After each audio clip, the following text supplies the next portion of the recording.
Hello everyone, Helen here. How are you today?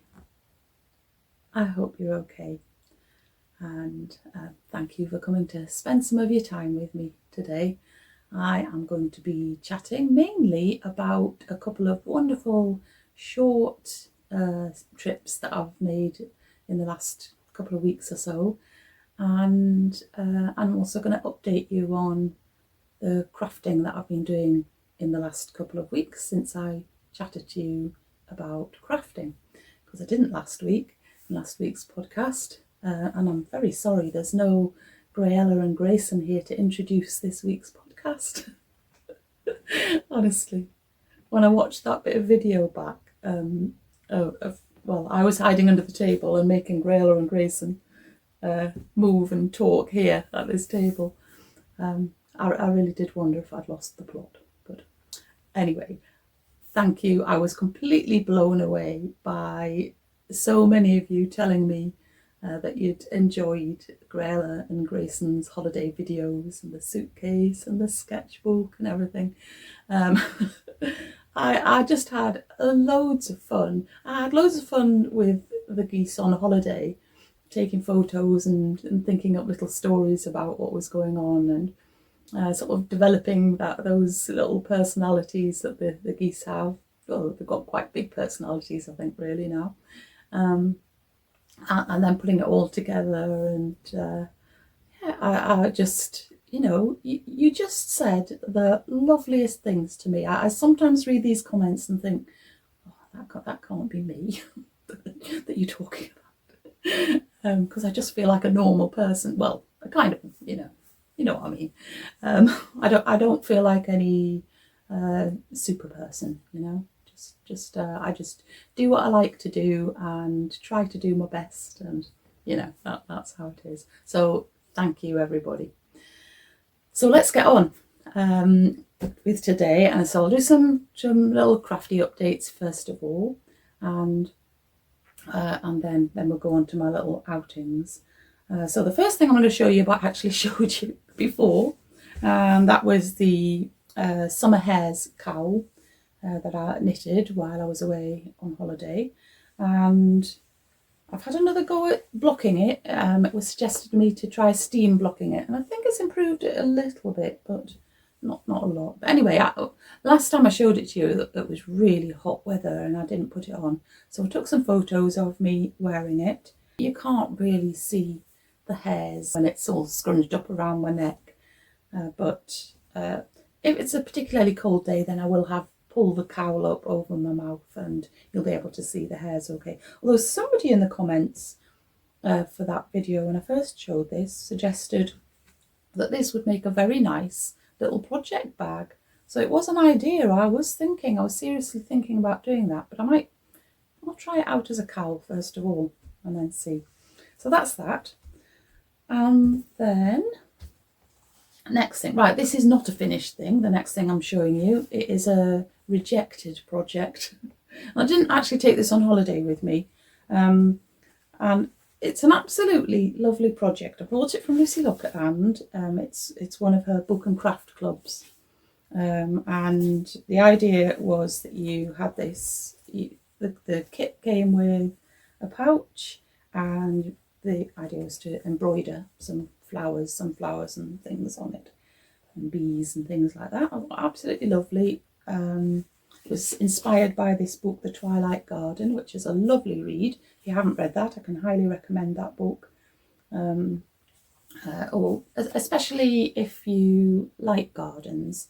But really, it's just it's a lovely story of relationships and between neighbours, and it's lovely. It's really lovely. However, I just cannot do this project. I made a start, a very tiny start, and I knew straight away I was not going to enjoy that, because it was a case of reaching inside. Oh, you had to take out the inside like this, and then it was a case of embroidering here, and it's quite thick fabric, and I did the one flower stalk and then I knew I didn't want to do that. So I will use the pouch for something. I'll think of another way of embellishing that, and I'll use the beautiful threads that came with it and the transfers there, but not those things together. So sometimes you just have to accept that you're not enjoying something. There's no point spending your time doing a project that you're really, really not enjoying. So that's that. Okay then, so I had an English paper piecing project on the go while I was on holiday. I was just sewing together some little hexies, and I told you that they were going to become a cover for the lid of my basket in the bedroom where we put our dirty washing. And I have now finished that, so here it is. And I appliqued the hexies on there. I've gone around the centre hexie to quilt it, and then the next hexie and the next one, and on the edge as well. And then I added an edging, which now contains elastic, and that fits really nicely over the basket's lid. Phil had forgotten that I was making this, and when I finished it and I put it on the lid, Phil is my husband if you're new here, and so it was in the bedroom. I said, "Oh, look, come and have a look. What do you think?" Well, he's not usually speechless when I show him something. He just looked at it like he just really didn't know what to say. And I think maybe he was thinking how to politely say, "What's the point of it?" He didn't say it though. I'm just putting words into his mouth. I'm sure he wasn't really thinking that. But anyway, but a few days later, I just kind of tongue-in-cheek said, "Oh, are you enjoying the new basket lid cover?" And he said, "Well, actually, it's quite nice, because before when you put something in and then the lid came down with quite a snap sound, and now it's a really the softest little thud now." So I like that as well, and it's just lovely to see a bit of patchwork in the bedroom. So very pleased with that. Next. Okay, so the next thing was I showed you that I'd done 2 more just slow stitch squares using scrap fabrics, and just doing running stitch all the way along one way and then the other way. And those squares were part of a mystery project from Catherine's K3N Cloth Tales YouTube channel. And so she said to make these 8-inch squares, or that's 20 centimetres, and then she would show what the next stage was. And what she did, she was actually just creating a kind of a wall hanging or display, or no, she was, I think she was attaching it to canvas squares, because she was putting hers into an exhibition. And what she had done was to cut a circle out of each of her squares, and then swapped the circles round it. It looked absolutely lovely, but I decided I didn't really want to do that. I didn't really want to put something else on the wall, and so I had to little think about what to do with my squares, and this is what I decided to do. 2 little Lotus bowls, and they're going to be gifts for people for Christmas. So I'll probably put something in, maybe some wrapped sweets or something like that. So I just basically just decorated them with these little buttons. I'm very, very happy with those. Not really anything else to say about those. Okay then, so that's those. And then I also took away a quilt-as-you-go project with me, and I didn't get very far with it because I wasn't really very happy with how I was not being very neat with the points of the diamonds and the jewel shape, I think it was called.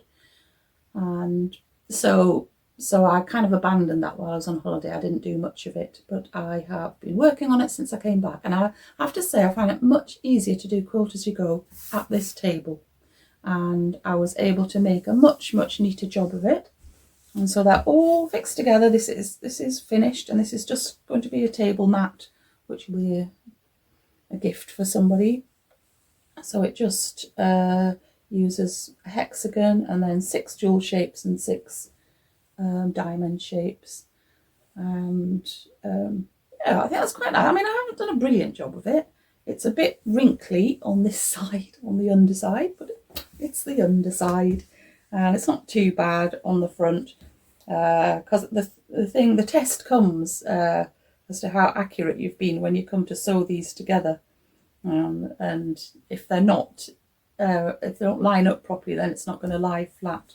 But yeah, well, it ironed okay, and it doesn't matter too much about the wrinkly underside. So I'm very pleased with that. I've got a couple more sets of shapes cut out, ready to make a couple more of these. They're in Christmassy fabrics actually, but I haven't started on them at all. I think that's it for crafting at the moment. So I'm going to take you on a couple of outings, and the first outing I'm taking you on is to Edinburgh. My younger niece was rather excitingly performing in the Edinburgh Fringe Festival. So it's an annual thing, if you don't know, that happens every year. Loads and loads of all kinds of theatre and concerts and things take place. Anyway, her youth theatre group was performing for 6 nights a shorter youth version of The Wizard of Oz. So of course I was really, really keen to go and see her performing in it. So that's what I did. I went on the train to Edinburgh, and I wasn't meeting them till lunchtime. So in the morning I went on a really excellent bus tour. It's one of those kinds that you can hop on, hop off if you want to. Although it wasn't the company called Hop On, Hop Off, but it was called the Edinburgh Bus Tours, and it was brilliant. So I've made a very little video, to show you what I saw of Edinburgh from the top of a bus.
So after the bus tour, I met up with my brother and sister-in-law and Nell and Libby, and we had a lovely lunch together. And in the afternoon we went off to see a magic show. That was really good. and then we just had a little bit of a wander, and was just kind of to hang out in an area, like a seated area with loads of food places around it. There's such a lovely atmosphere in Edinburgh at festival time. Just, it's very friendly, and even though there's a lot of people about, it always feels very comfortable to me, even though I don't really like being in big crowds. And so we had a really, really lovely time, and then we just had the performance in the evening, and it was brilliant. It was really, really professional. Honestly, it was. The acting of everybody was superb. All the dance sequences were spot on, and Libby, my niece Libby, was she was doing a lot of dancing. She had a small part as well, small speaking part. She was one of the guards at Emerald City. But the whole show, it just, I enjoyed every second of it. And yeah, I was so glad that I'd come. So then I stayed with my brother overnight, and in the morning, before he took me to the bus station to catch my bus home, he took me to his workshop, and he works with wood. He's a very excellent craftsman, making things from wood. And he just wanted to show me what he was working on at the moment. And he's just making the most fabulous table for a customer. And I got him to actually talk about it, and so to tell you something about it. So here he is. So this is made out of, if you go try and get more of an aerial view of it, you can see this is made out of two sequential boards of elm. So this, when this was in the tree, it was like this, and then when it was milled into two boards, it was sliced down the middle, and these are the two consecutive slices of tree, which is why I've managed to get the edges all to match. And then the customer wanted the two natural edges facing one another with some kind of river in the middle, which would traditionally be epoxy resin, but instead I've used a contrasting wood, in this case spalted beech. And so I've made essentially three pieces of jigsaw all glued together to give this kind of river effect. And if you come around here, you can see that the spalted beech that I had available was only 2 centimetres thick, and this table's 4 centimetres thick. So I've had to laminate that to another piece of beech, some plain beech, to make up the thickness. And then from that, make these three jigsaw pieces to join together into one big top. So it's just amazing. My dad was a joiner, so he worked with wood all of his life, and there are a lot of skilled craftspeople in my family. And so it's not surprising that he is so good at what he does. And if you would like to see more of what he does, if just out of interest, I'll leave a link to the website of the place that he works at. So that was a really lovely trip. And then straight after that one, we had another fantastic trip, this time Phil and I. It was a one-night camper van trip, and we went down to Yorkshire. So earlier this year, we had seen might have been in the National Trust magazine, I can't remember, some magazine, we'd seen an advert for a performance of The Railway Children. Now, the Railway Children film, the 1970 film, 1971 it came out, it was made in 1970, with Jenny Agutter and Bernard Cribbins, and it's one of my all-time favourite films. I absolutely love it, and seen it many times. And so the thought of going to see The Railway Children as a theatre production, well, that was very exciting. The most exciting thing of all, though, was that it was being performed on the railway line that or at one end of the railway line, where that film was actually shot. And that is the Keighley and Worth Valley Railway in West Yorkshire.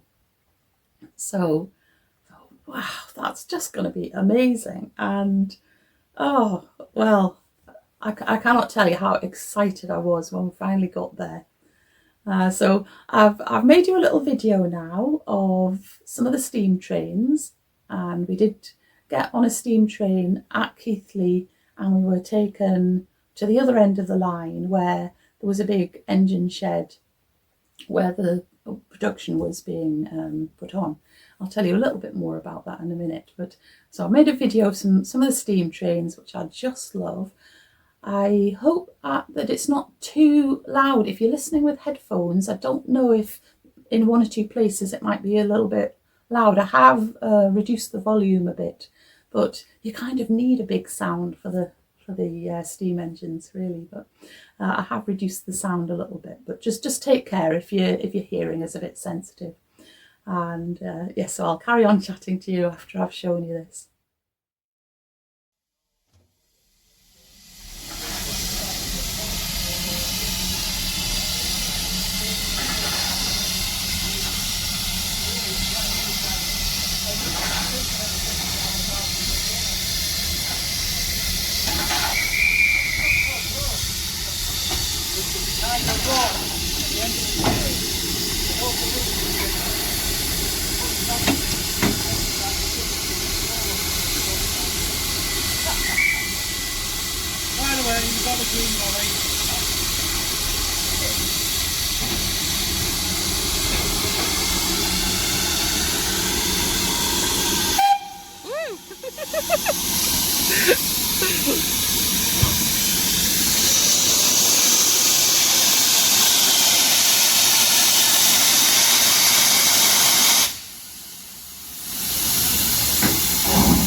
well, I have to say that this production of The Railway Children is just one of the very best theatre experiences that I've ever had.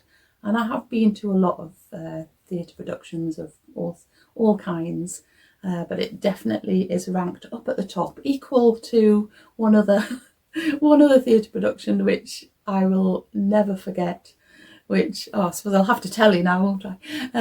Which was a performance of Macbeth by the Royal Shakespeare Company in Newcastle a very long time ago. I was just a teenager and I was absolutely mad on Shakespeare, so I used to go and watch every Shakespeare play going. But this performance of Macbeth, where Macbeth was being played by Sir Ian McKellen and Lady Macbeth was played by Dame Judi Dench. Well, they weren't Sir and Dame at the time, but they weren't so well known then.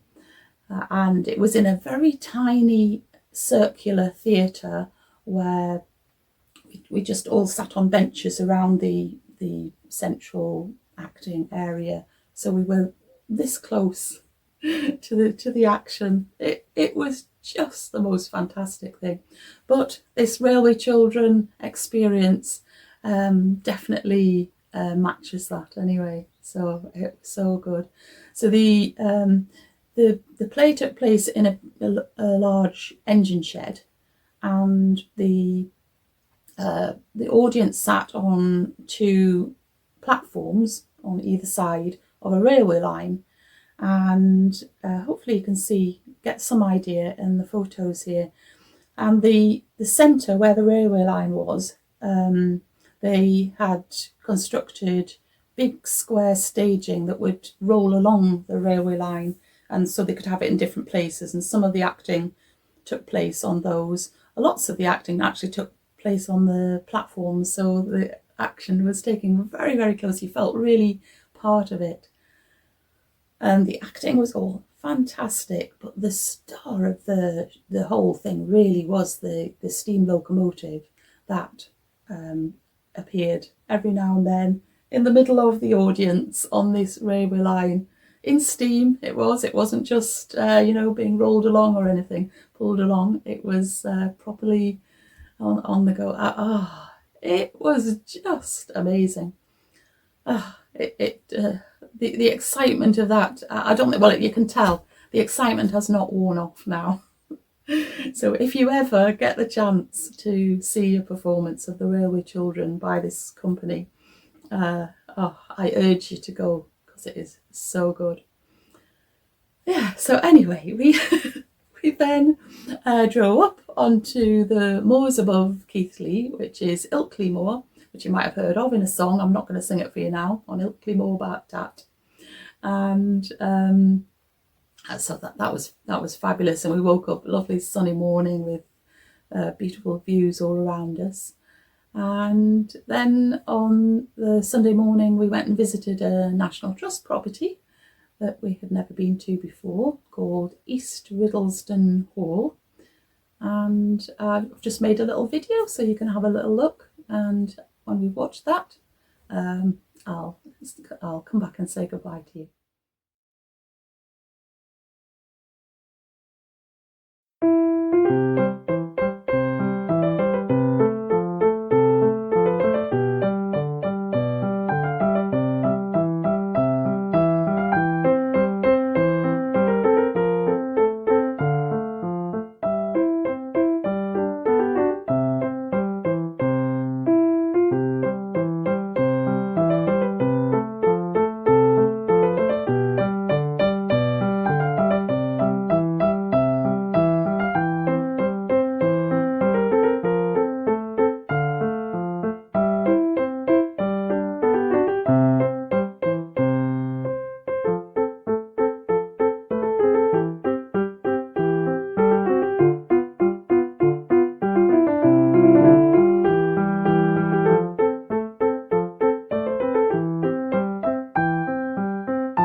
yeah, so there we are. I think that is it for today, and I hope you've enjoyed the variety of things that I've shown you and chatted about today.